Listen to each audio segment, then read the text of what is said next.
Breaking news for the residents of New York City. Once again, the infamous thief who has had the whole island of Manhattan overawed by his tricks has gotten away, this time after robbing an enormous amount of wealth from the Manhattan Bank. What seems to have everyone bewildered is the fact that this thief works alone, a single man, unarmed, and not in the darkness of the night, but in broad daylight, ladies and gentlemen. The first incident occurring just a few weeks back when this single man entered into a jewelry shop on Broadway and left with all merchandise. He neither had any kind of arm or even a knife. And it was this morning that the police department received numerous calls from the Manhattan Bank reporting the second biggest robbery in New York City to date. But by the time the police were able to arrive on scene, the man was nowhere to be seen. Police have been unable to get any lead on how it all went down, let alone find the culprit. We might just have to recheck how much of our wealth and property we actually have secure.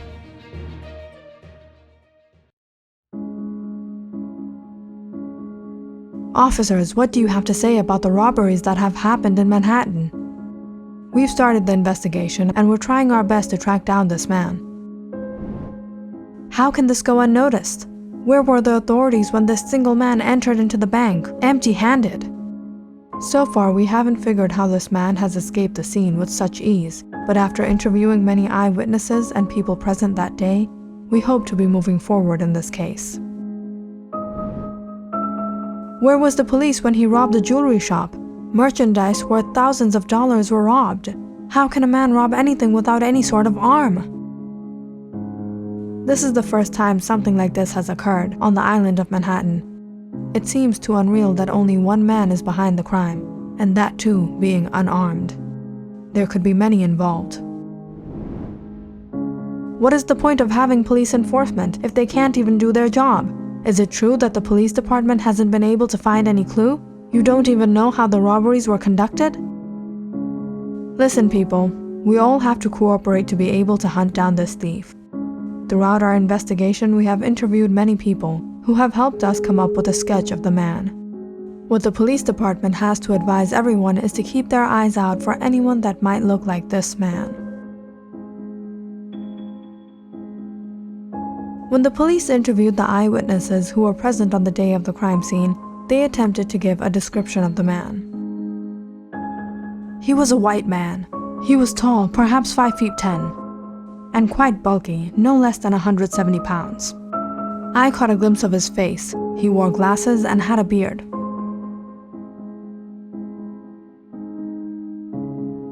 Putting all the clues together, the police came up with a sketch. However, they doubted how far along the sketch would take them. The sketch was sent to various news channels and published in every newspaper. All the police could do now was wait and watch. But when a week went by without any information, the police started losing hope. It wasn't until Monday morning they received a call from a man. I know where you can find the thief. I've seen him roaming around my neighborhood. There is an apartment building here where I've seen the man frequently visit. I've followed him to make sure, and there is no doubt that the man in the sketch and him are the one and the same. He visits a certain apartment, 3B, every time, and he's been returning here for quite a few days. Since I've been trying to follow this man, he might have his doubts against me. I'm calling from a telephone booth. I cannot reveal my identity, but if you want to catch this thief, go to this address. You'll find him there. The police were quite intrigued by this anonymous caller. Though he had not given any definitive information about the sighting, this was the one and only clue the police had on their hands. They could not directly go and barge into someone's apartment. They needed certain evidence or legitimate suspicion to investigate the matter. So the police decided to spy outside the apartment building and in the surrounding area to see if anyone visited the apartment at all. After 2 days of patrolling there, the police were shocked to see a man that fit the description of the thief visit the address sometime around 10 p.m. at night. They immediately went to the apartment and knocked on the door. A young woman in her 20s opened up. "This is the police. May we have your name, please?" "Police? My name is Gwyneth Turner. Is everything okay, officers?" Miss Turner, how do you know this man? Who's at the door, Gwyneth? Police? He's a friend of mine. We've been dating. Dating? Miss, please step aside. We have the authority to arrest this man immediately. Arrest him? Wait, you can't do this. What has he done? How can you just come here and arrest an innocent person? This man is a prime suspect, or perhaps the culprit behind the robberies that have been going on. Robberies? What is this? You can't barge in here and arrest me? You have no proof. The police arrested the man against his wishes and took him into custody while the young woman, Gwyneth Turner, was held for questioning. Who is he to you? How do you know him? Officers, I've already told you. He's my boyfriend. We've been dating each other. Boyfriend? Is he not much older than you? He must be in his 50s. You expect us to believe this? This is my personal choice. We're in love. I don't need to explain anything of this to you. How long do you know this man? Where did you meet him? Officers, I'm new here to New York City. I'm just a simple girl from Texas. I've never been involved in any crime, and I know my boyfriend hasn't been involved in anything like this either. Rob an entire jewelry store? He can't do this. Officers, I'm telling you, he's a good person. He's done nothing but help me out since I moved here. I would have been lost all alone in this big city without him. He can't do something like this. He has a good job, a good life, he has a lot of money. Why would he ruin his life attempting a robbery? The young woman was stubbornly persistent in defending her lover. However, once the news got out to reporters and journalists, news channels across the city broadcasted their shows. Newspapers once again published articles that the Manhattan thief had been caught.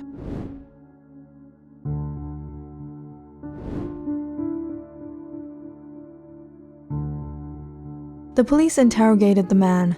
His name was Hugh Martin, but he denied all allegations against him to such an extent that it seemed that he was oblivious of the matter.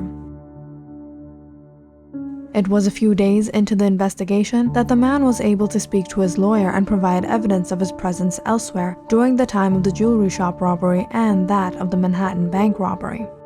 He had a strong alibi from his workplace that couldn't be denied and hence had to be released from custody. Reporters were once again hoarding the streets in front of the station. Protesters were out demanding that the culprit be found. Allegations and harsh criticism were now being hurled at the police for arresting an innocent individual. And at this point, the police had lost all hope of finding the actual culprit. They'll never find the man behind it all, because there is no man to begin with. Gwyneth Turner was a young woman in her mid-20s. She was just a simple country girl who knew to do things the simple way. When she moved to New York City, she needed a simple way to make money, and she made the perfect game plan to do so. What better way than to simply rob when you can? All she needed was to find the perfect man to pull it all off. That was when Gwyneth met Hugh. They were at a cafe one day when she made sure to create an impression on this man. She intentionally followed him around and became friends with him. He would serve a very big role in her entire plan, not during the robbery, but after. Gwyneth Turner was a beautiful, well-figured, slim woman, around 5 feet 5 inches tall. She had long brown hair and a fair complexion. But once she wore 5-inch insoles in her shoes, layers of clothing to cover her feminine body, fake facial hair and glasses, she would look not just like any man, but a lot like Hugh from the outward appearance. That's why he was the perfect man for her plan.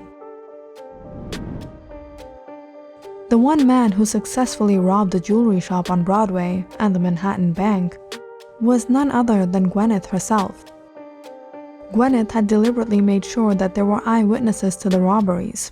She needed the police to have some basis to their search. And once they created the sketch of the man they assumed they were searching for, Gwyneth could make her next move. The police had a sketch of the thief, but they still needed one clue to lead them to him. And it was Gwyneth who had given them it when she had called them from that telephone booth. Faking the voice of a male was something Gwyneth could do with ease, but then again, with a brain like hers, there were a lot of things she could do with ease. Once the police were baited to arrest the false criminal, the real culprit would be far out of their reach, not in sight, heck, not even in their hindsight.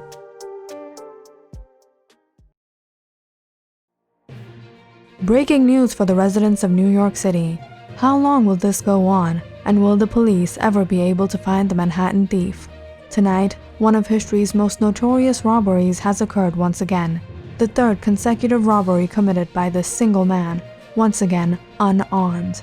This time, looting many expensive artifacts from the Manhattan Museum in plain sight. This is unbelievable. How is he doing this? He did all of this unarmed? This is impossible. There must be more people behind this. Not a single clue left behind. How can this be?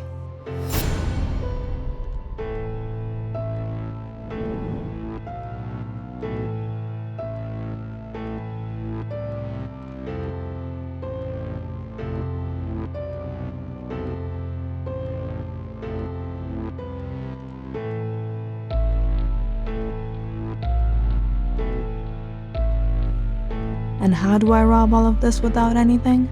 I guess that's my little secret.